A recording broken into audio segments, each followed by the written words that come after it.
Hey everyone, this is Gail at Ladyfingers Sewing. I'm here today to share with you how to cut out block 21 from the Made and Found quilt along that's been going on the Made and Found Facebook page and also on the Ladyfingers Accuquilt Go Club Facebook page.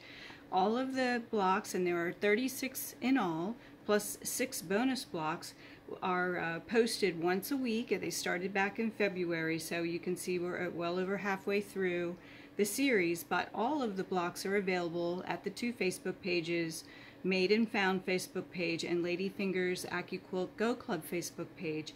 And the patterns are also available as a free download on ladyfingersewing.com on our website. So this week we're going to do a block, and I'm going to show you how to cut it out with Accuquilt. All of the blocks in the series are 9-inch finished, and all of the blocks, the patterns that you're given, are written for rotary cutting, which is usually the case.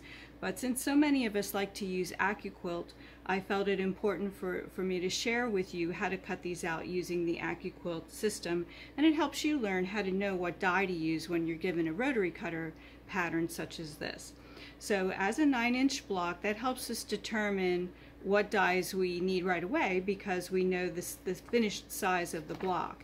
Since this block can be divided evenly into 4 segments, you can draw a line through the middle and get 4 equal portions, then we know that the dies will most likely come from the 9-inch cube. So we have only 2 shapes this time to use to cut out this entire block. Most of the block is made with triangles. And the triangle size that you're going to need from the 9-inch cube is it is shape number 5, and it is a 2 1/4 inch finished half square triangle. You get 2 triangles on the die board, and I've already loaded up my fabric for the color position number 1. So there are 12 triangles in the block, and I can cut out all 12 on one pass through the machine because I can do 6 layers of fabric at a time with Accuquilt, and there are 2 triangles on the die board. Then I can use 6 layers to get the 12 triangles. So I'm going to put my mat on top. I have my fabric already loaded, and I've checked my my grain line, and the lengthwise grain is going this way on all the layers. So I know that my die is going to go into the machine this way, so that the lengthwise grain, which is the strongest of the 2 grain, this is the lengthwise grain doesn't stretch at all. That's what we want going into the machine. And that just helps to keep anything from stretching. Okay, so I give the mat a little rub. That helps with the static, and slide off my mat. That also helps with the static. If you lift your mat off of the die board, then the fabric can come along for the ride, and it's just a little messier, but you won't have ruined anything. It's just makes it a little bit more tedious to cut. And if you have any little schnibbles, any little leftover thread joints, which I did with this one, it's okay. It just means that your mat might be getting tired and soon time for replacement, or your die needs cleaning. And I've used my dies now for a very, very, very long time, so I think this cube is one of the original cubes that ever came out, so it might be time for me to replace it. Okay, so I have all 12 of my triangles ready to go, and now I need 8 more of the same shape, which is the same die. It's shape number 5 from the 9-inch cube, which is a 2 1/4 inch finished half square triangle. I need 8 in the color number 2 that's on your diagram, and for that I'm choosing a dark purple. I've already folded my fabric. I need 4 layers because I need 8 triangles in that color. Okay, and again, my grain line. This is the stretch. See how it stretches a little bit? I don't know if you can see that. And so my straighter grain is this way. So this is the way that I want, or this way is the way I want my die to go into the machine.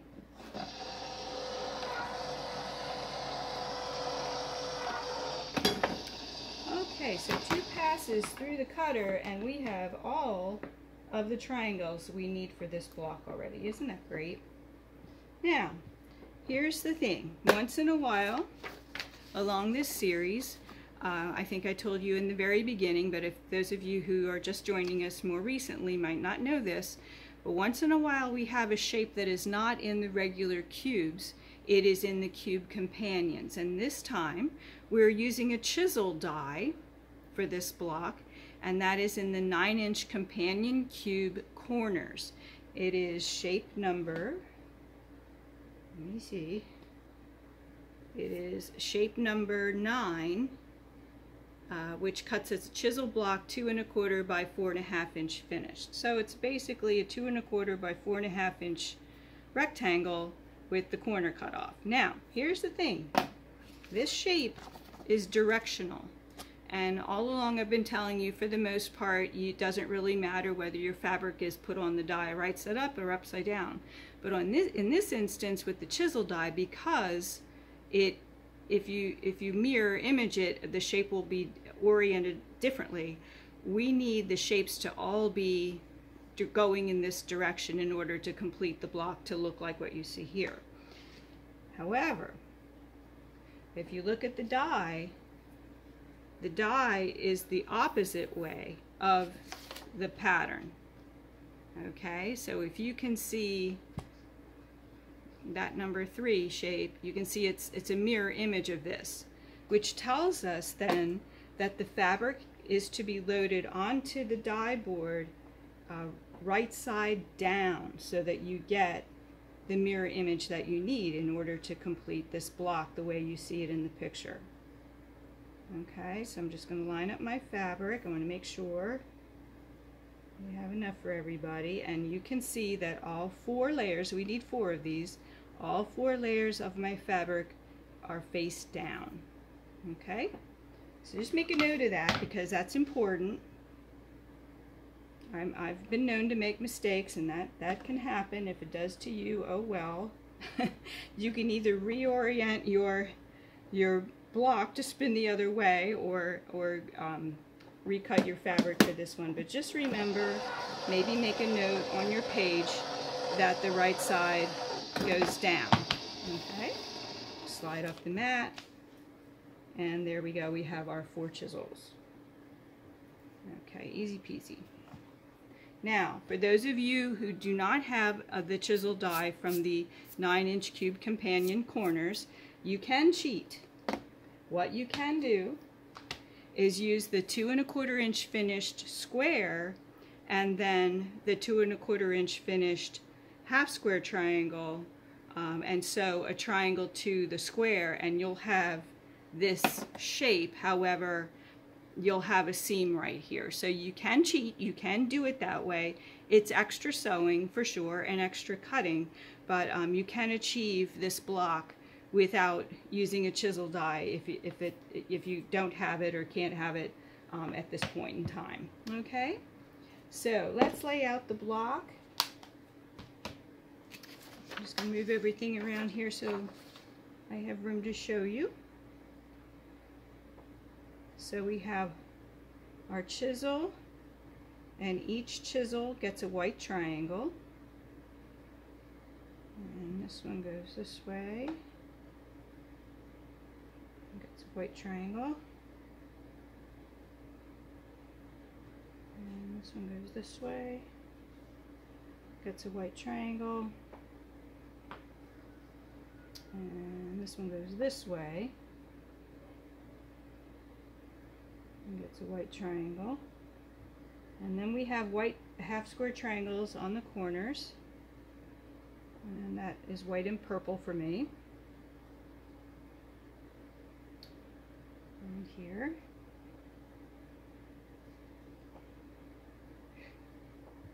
And then the center is a pinwheel. And this one goes this way. I always keep the diagram near me just for reference, and I almost always lay out my block ahead of time. I know it takes an extra minute to do, but it certainly takes less time than